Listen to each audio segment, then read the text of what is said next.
Welcome back to What I Saw 2021 Part 3. With no time to waste because we got a big one this episode, let's get started.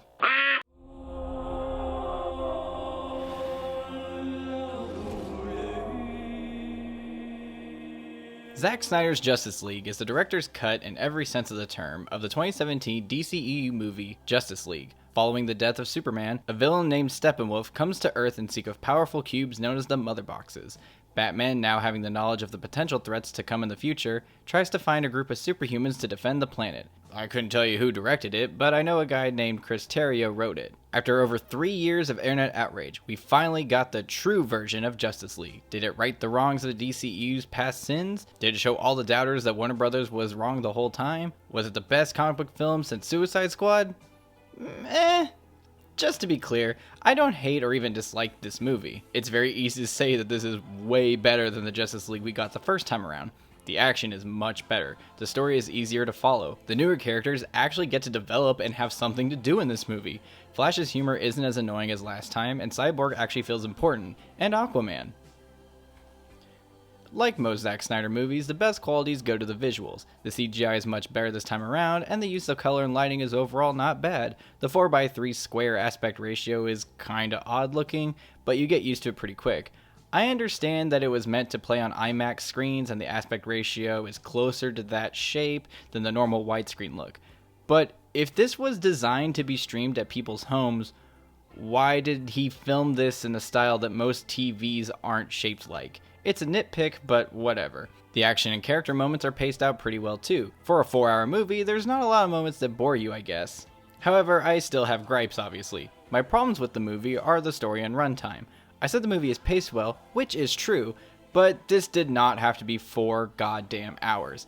As a director's cut that may or may not even get sequels, and it isn't considered canon, the amount of scenes and sequences that are purely set up for the second and third Snyderverse Justice League movies feel extremely out of place and just feel like wasted time.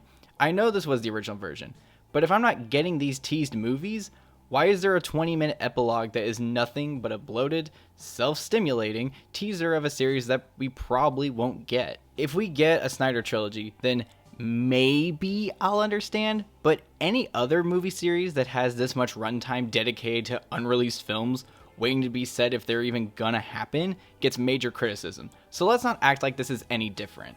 If this is the original version, I'm gonna treat it as such, as if it came out when it was supposed to. Characters overall are given much better writing to work with, and way more time to develop relationships and personality. Aquaman kinda does that, but he's to the Hawkeye was in the Avengers to Snyder's Justice League.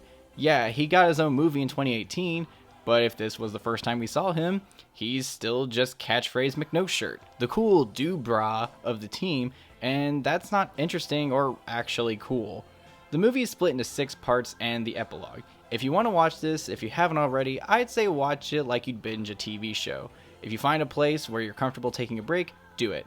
And stop after part 6. Overall, Zack Snyder's Justice League is for sure better than the 2017 outing. And I did enjoy a lot of what the movie offered, but the story is still fundamentally flawed in parts and poorly structured in favor of sequel bait and stretched out runtime. It's worth watching just for the sake of its existence if you have the time, but if you don't care about the DCEU, you're not missing a whole lot.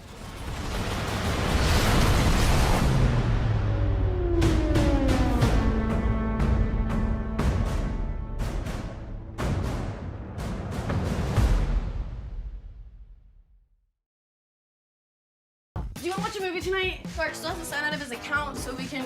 Where are you going? I have a work thing. What? On a Friday night? The Get Together is a comedy film that is sectioned in 3 parts. Each act shows the perspective of 4 different people during a house party and how each other's events intertwine throughout the night. Directed by Will Bake, who also wrote the script with Michael B. Allen. This is a pretty decent watch to just chill with. Some funny dialogue, good character dynamics mixed together. One advantage the film uses is the multiple perspectives. As a whole, the story is pretty simple, like most house party movies can be, but by changing who we're following, we get to see certain events branch off and ultimately come back together. I think maybe the stories could have had more intersecting or played a more domino effect like relationship, especially in the second part following the couple. The movie does give you some nice laughs that a comedy should promise, even if some of the side characters are just stereotypes that more or less get some deeper moments. Check out the trailer and see if you want to give it a rent. A modest recommendation from me.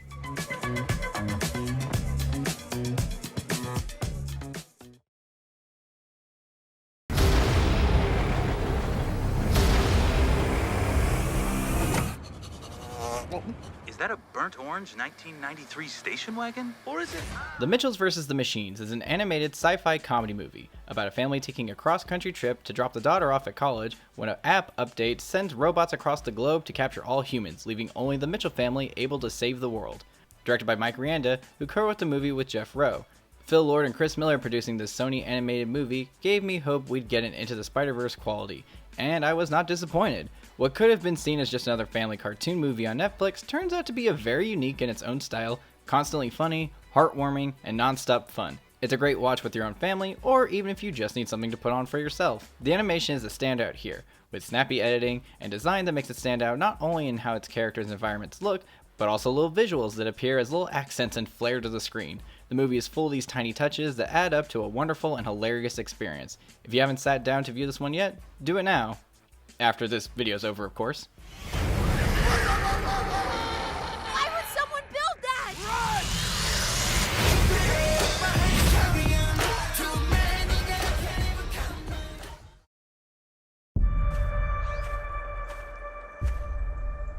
Why'd they put you in a fire tower?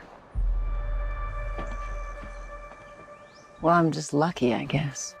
Those Who Wish Me Dead is an action thriller about a young boy and his father on the run from assassins due to certain intel that the father possesses. Along the way, the boy finds help with a firefighter out in the forest, but their troubles have only just begun. Taylor Sheridan directed the film and wrote it alongside Michael Corita and Charles Leavitt. The two positives I give this movie is the acting and the action. The performances shouldn't surprise anyone due to the cast listing itself. It may not be the deepest of characters for the most part, but I can't really think of a person that was bad or even less than decent. You have some side characters early in the film that can be dicks, but that's the point, so nothing against those guys. The assassins are threatening, but our heroes are clearly capable to handle themselves when backed into a corner. The boy also handles himself quite well for someone who goes through the shit that he did in the last 2 days. The action scenes are also very well made. The tension is laid out perfectly.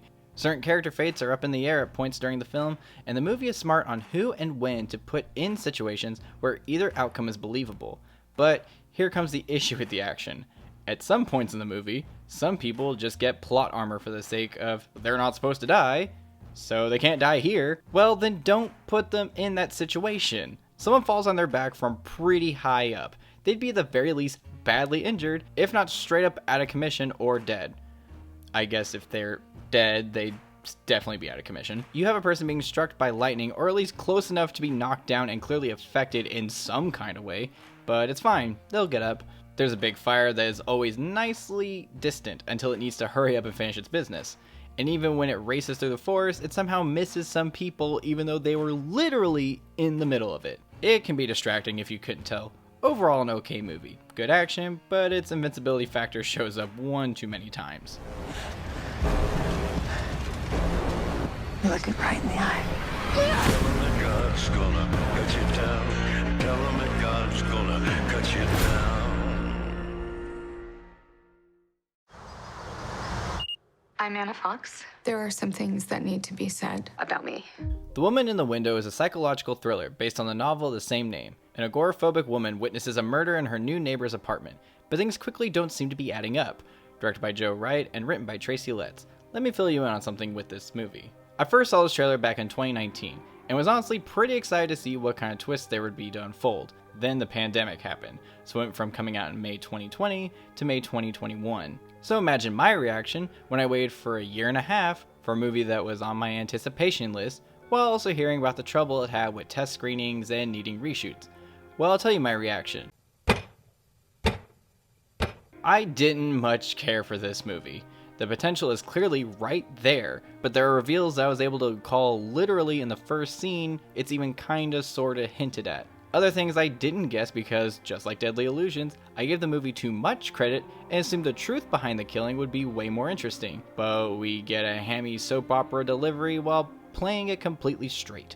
I don't know who all has seen Shut In, but spoiler warning, it's basically that except the person isn't physically troubled. Not only is the script bad when it comes to how the story is told, but the dialogue is just off.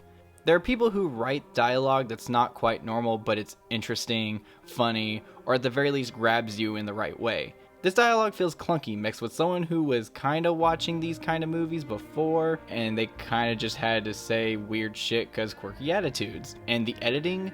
Good lord. There's a cool shot with a car and snow and a house, however you also get weird shots of a CGI apple floating in a black void. Then, during the pivotal murder scene, we get a nice green screen looking blood splatter effect like it's a Friday the 13th sequel. It almost seems like the movie at some point knew it couldn't be taken seriously with its ending. So they tried some weird visuals to mix up the odd choices, but it didn't even anything out, just made it all worse. Avoid Woman in the Window. I won't get those 18 months of waiting back, so I'll save you an hour and 40 minutes of your time. You won't like what you see.